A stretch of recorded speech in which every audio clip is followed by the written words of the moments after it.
But in the very, very beginning, here's how you happened, okay? One cell from your mom found one cell from your dad, each one carrying 23 chromosomes. The one from your mom was carrying half of her DNA. The one from your dad was carrying half of his DNA. And those two cells met and merged into one single cell. And when they did, those chromosomes matched, and they began to form together a brand new DNA code. Using 4 characters, 4 nucleotides, they began to write out what we have now discovered is the 3 billion character description of who you are, written in the language of God. They wrote out your DNA, your human genome of 3 billion characters made up of those 4 simple nucleotides. And when they did, they described who God had ordained you to be. In that one little simple cell. Scientists say if you took the DNA out of that one little cell and stretched it out, that DNA would be 6 feet long, 3 billion characters stretched out to 6 feet long. So amazing that if I were to read your DNA, reading 1 character per second, night and day, it would take me 96 years just to read the description of you. And when they formed together, they wrote out and painted a picture which had never been written before in the history of humankind. And then that cell did the unthinkable. It set out to build that model from one cell. I'm telling you, you are a miracle sitting in this building tonight. And you have come a long, long way. I mean, here you are. This may not be in the family photo album, but here you are at 3 days old. 16 cells of you. You say, what in the world is that? It's a 16-cell human embryo on the tip of a safety pin at incredible magnification. So by now, that one cell had turned into 16 cells on its way to making the 75 trillion cells that make up your body tonight. Every one of those 75 trillion cells containing that 6 feet of the 3 billion character DNA code that's you. There's so much DNA in your body, by the way. If you stretched it all end to end, there'd be enough DNA to go to the moon and back inside your body. 178,000 times. That's how amazing God has made you to be. 75 trillion cells in your body. And when I told you that, 50,000 of those cells died and were replaced by brand new cells when I told you that. And then just now, 50,000 more cells died and were replaced by brand new cells. It's happening every 3 seconds, day and night, all the days of your existence. And you wonder why you're tired all the time. I'll tell you, you're doing some amazing stuff night and day. We're miracles, you and me. I love the way Augustine said it, one of the great fathers of the church and of the faith. He just nailed it when he said it like this. Men go abroad to wonder at the height of mountains, the huge waves of the sea, the long course of rivers, the vast compass of the ocean, the circular motion of the stars. But they pass by themselves and they don't even notice. In the womb, miracles happening every moment. Here you are at 5 months in the womb. You remember those days? Those were the good old days. And just miracles happening every second. Let me tell you about one.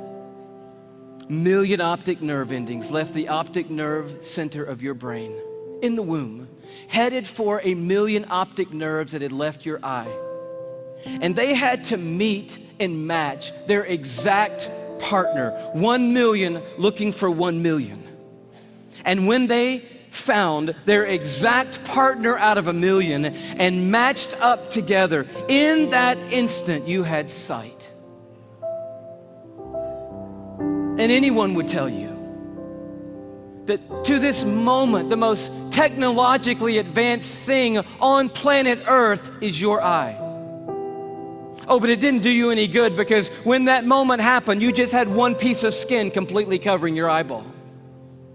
But as I read in one textbook, miraculously and mysteriously at about the 6th month, a little cutting device appeared and it cut perfectly that piece of skin. And you had eyelids for the very first time in your mother's womb. You are fearfully and wonderfully made. And the God of the heavens is the one who fashioned you together. And he knows every single thing there is to know about you. And he's made you a promise that for those who trust in him, he will literally hold them in his hand and carry them all the days of their life.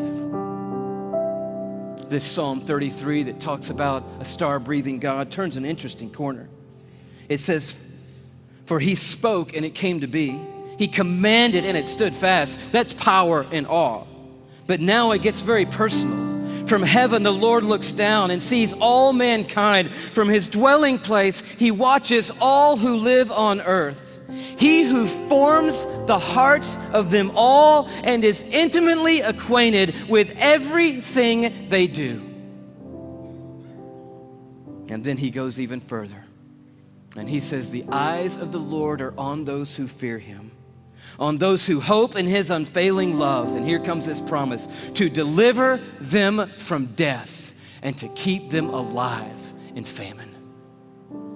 And that is the promise tonight, because this building and our world is filled with hurting people, with lives that are spinning out of control, with pain that we didn't ask for or could never imagine. And God is making a promise to us tonight. He's saying, I am a universe maker and I am a heart former, but I'm also big enough to be intimately acquainted with all the circumstances of every one of your lives. And I promise you, no matter what comes in this lifetime, no matter how difficult the road or how dark the night, I will hold on to you and I will literally hold you together and carry you through any and every circumstance that ever comes your way, any moment on this planet. It's the promise of God. And I'll tell you how you can know tonight that God will always hold you together no matter what. It's by looking a little deeper into the human body, and it's a little protein molecule called laminin. Cells organize into certain molecular structures, and that determines what protein there are. There are between 10 and 60,000 proteins in the human body. We don't even know how many proteins are in the human body, but one of them is a cell adhesion molecule. It's organized into this certain structure, and that tells the cell what its job is in the body. And this one is a cell adhesion molecule. It's like the rebar of the human body. The steel they put in the concrete when they lay the foundations of things, it's that stuff. It's holding your membranes together. It's the glue of the human body, Louie. It's laminin. You should see laminin, I guess. That's the thing, right? Okay. Here is a scientific diagram of the laminin cell adhesion molecule that's holding your body together right now, okay? This is what I found right here.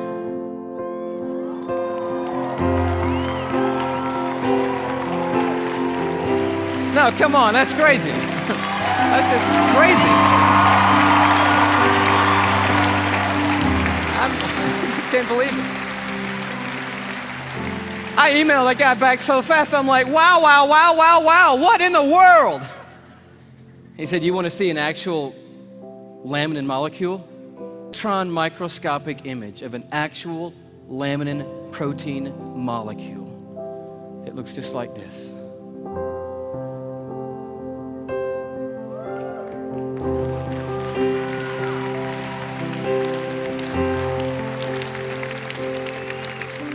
I'm like, how crazy is that? That the stuff that holds our bodies together, that's holding the lining of your organs together, holding your skin on, is in the perfect shape of the cross of our Lord Jesus Christ. And immediately I'm thinking about the words of Paul in Colossians 1. You know this beautiful passage where Paul's talking about the supremacy of Christ and the sufficiency of Christ. He says, for by him, talking about Jesus Christ, all things have been created, things in heaven and things on earth. All things were created by Jesus and for Jesus. But then the next verse goes on to say this. It's crazy. And he, Jesus, is before all things, and in him, that is, in Jesus Christ, all things hold together. It's right there. I'm like, of course they do. Of course they do. Everything holds together in Jesus Christ.